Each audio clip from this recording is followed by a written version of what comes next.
Bonjour Jean-Louis Calins. Oui, bonjour. Merci d'être avec nous sur le plateau de Grand Lille TV.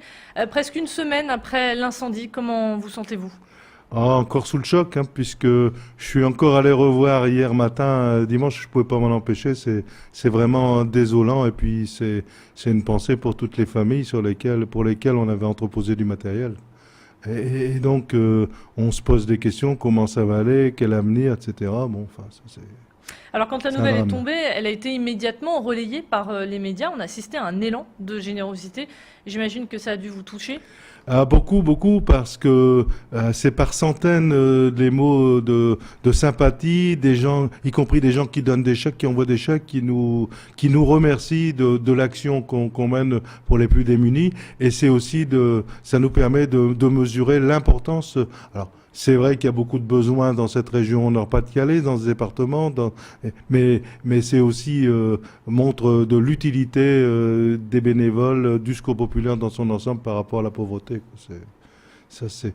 Voilà, oui, c'est au moins un point de satisfaction.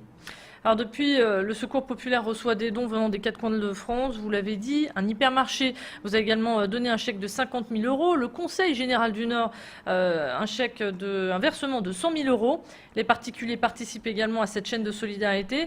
Est-ce qu'on peut dire qu'avec tous ces dons que vous avez reçus depuis une semaine, est-ce que maintenant c'est suffisant pour remplacer tout ce qui a été détruit dans cet incendie? Et non, parce que le bilan, c'est 6 millions d'euros de marchandises, puisque c'était 6 mois entreposés pour prévoir jusqu'au mois de juin les besoins des gens en produits de première nécessité. C'est vraiment non, pas du tout suffisant, parce que rien que pour la distribution du mois de janvier, on vient de l'estimer à 1 784 000 euros. Aujourd'hui, on en est à près de 400 000 euros de collectés, qui est déjà une réussite.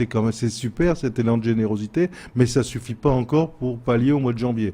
Alors, je crois qu'on va y arriver, parce que vous dites, il y a encore toutes les institutions. Demain, il y a une réunion d'une cellule de crise à la préfecture prévue. Il y a toutes les institutions de la communauté urbaine de Lille, toutes les villes de la communauté urbaine de Lille, du département, elles sont sollicitées. Et je crois qu'il y a le conseil général, mais aussi il y a le conseil régional, il y a toutes ces villes, il y a l'État. Tout ça mis ensemble, ce qui fait que je crois que j'ai bon espoir pour y arriver. Et puis aussi, c'est surtout pour tous ces gens qui sont en difficulté, parce que eux, leur difficulté, elle est là aussi, quoi. Alors l'une des priorités aussi pour l'association, c'est de trouver un local.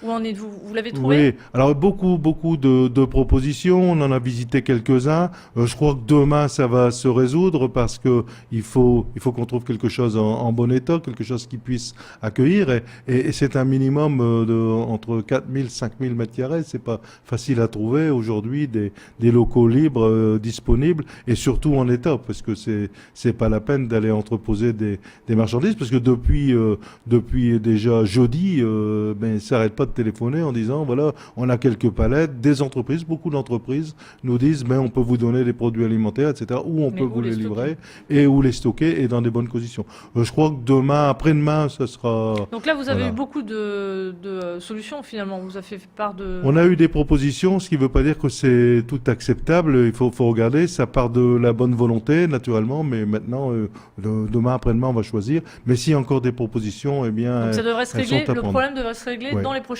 heures. Ah oui, oui, oui. Pendant ce temps, alors comment faites-vous pour aider les 15 000 personnes du Nord en difficulté? Alors, la tradition, ça marche comment au Secours populaire? C'est-à-dire qu'il y a 15 000 personnes, 15 000 familles, c'est pas 15 000 personnes, 15 000 familles qui viennent chaque mois chercher l'aide alimentaire. Ils viennent dans 55 points du département du Nord.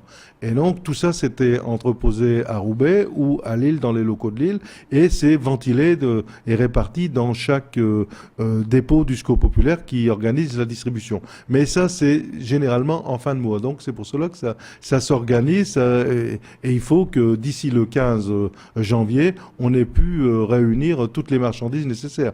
Et je vous prie de croire, ça fait quelques kilos. Je vous dis, ça fait pour 1 784 000 euros. euros, c'est pas rien. C'est des Aujourd'hui, palettes de concrètement, litres de lait, des palettes de litres d'huile, des palettes de tout ce qu'on peut imaginer, quoi. Aujourd'hui, concrètement, comment s'organise la solidarité sur la métropole lilloise? Est-ce qu'il y a des endroits où on peut venir déposer des aliments, des denrées alimentaires, où on peut faire des dons? Oui, on le souhaite pas, parce que on souhaite plus qu'il y ait des dons financiers. Alors pourquoi? Parce que vous savez, quand eh bien une bouteille de lait, par exemple, ça coûte 1 euro, mais au Secours populaire, quand on lui donne 1 euro, il peut en acheter deux.